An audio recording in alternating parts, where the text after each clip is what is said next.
আসসালামু আলাইকুম সুপ্রিয় দর্শক, কেমন আছেন আপনারা সবাই? আজকের পর্বে আমি নিয়ে এসেছি আমার মতো যারা ডিম প্রিয় বাঙালি আছেন তাদের জন্য হাঁসের ডিম ও আলু দিয়ে ডিম আলুর ঝোল তরকারি। তো চলুন রান্নাটা শুরু করা যাক।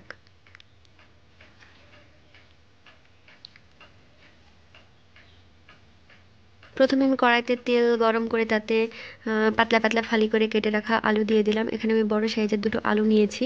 তাতে সামান্য হলুদ এবং সামান্য লবণ দিয়ে আলুটাকে ভেজে নিব। আর আমি কড়াইতে প্রথমে যতটা তেল দিলাম এই তেলেই আমি সম্পূর্ণ রান্নাটা শেষ করব।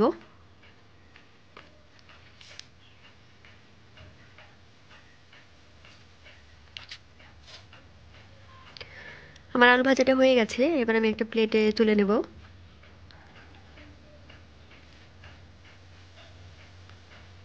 এবার হাঁসের ডিমগুলো সেদ্ধ করে আমি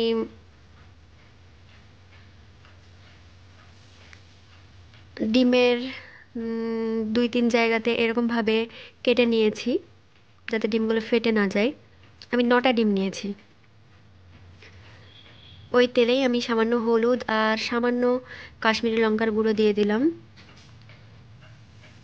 এবার ডিমগুলোকে ভেজে নেব।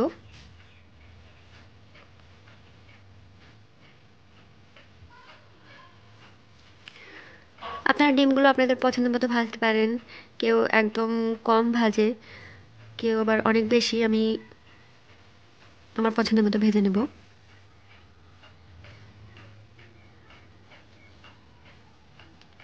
আমার ডিমগুলো ভাজা হয়ে গেছে, আমি এরকমভাবে ভাজলাম। এবার উঠিয়ে নেব।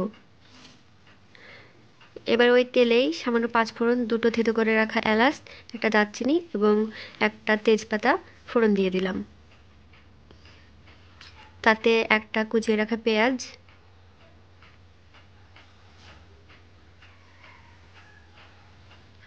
পেঁয়াজটা সামান্য নরম হয়ে আসলে তাতে দিয়ে দেবো টমেটো কুচি। এখানে আমি দুটো টমেটো নিয়েছি।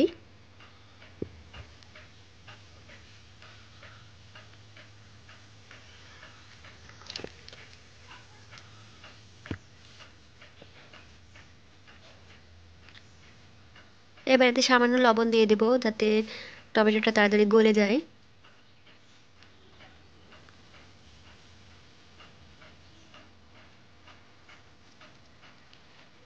টমেটোটা আমার গলে গেছে। এবার এই বাটিটাতে জিরে, আদা, রসুন, পেঁয়াজ, লঙ্কা একসাথে বেটে রাখা আছে, এটাকে আমি দিয়ে ওই টমেটোর সাথে সামান্য কষিয়ে নেব।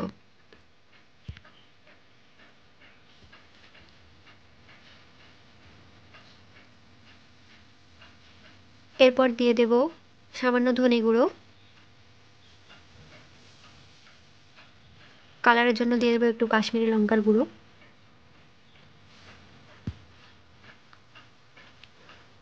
সামান্য পরিমাণ হলুদ,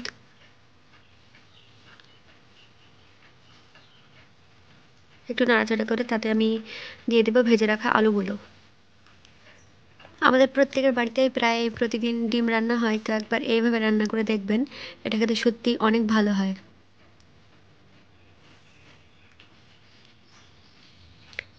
আলুটাকে সামান্য কষিয়ে নিয়ে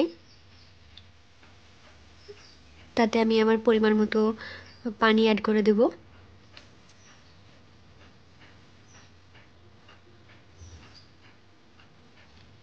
আপনারা আপনাদের পরিমাণ মতো পানি দিবেন, যে যতটা গ্রেভি পছন্দ করেন সে অনুযায়ী।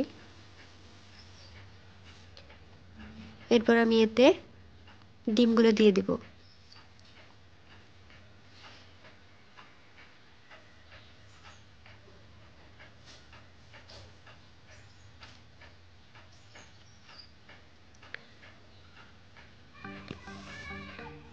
এবার আবার একটু লবণ অ্যাড করে দেবো। এখানে লবণটা বুঝে দিতে হবে, কারণ এর আগে আলু ও টমেটোতে লবণ দিয়েছিলাম। এবার ঢাকা দিয়ে ঢেকে দেবো। ফিরে আসলাম 5 মিনিট পর। আমার রান্নাটা কমপ্লিট। এবার টেস্টটাকে একটু ব্যালেন্স করার জন্য এতে সামান্য পরিমাণ চিনি দিয়ে দেব।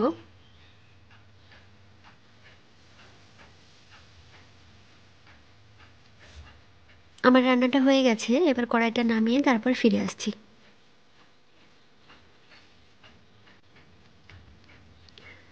এবার উপর দিয়ে ভাজা মশলা ছড়িয়ে দিলাম।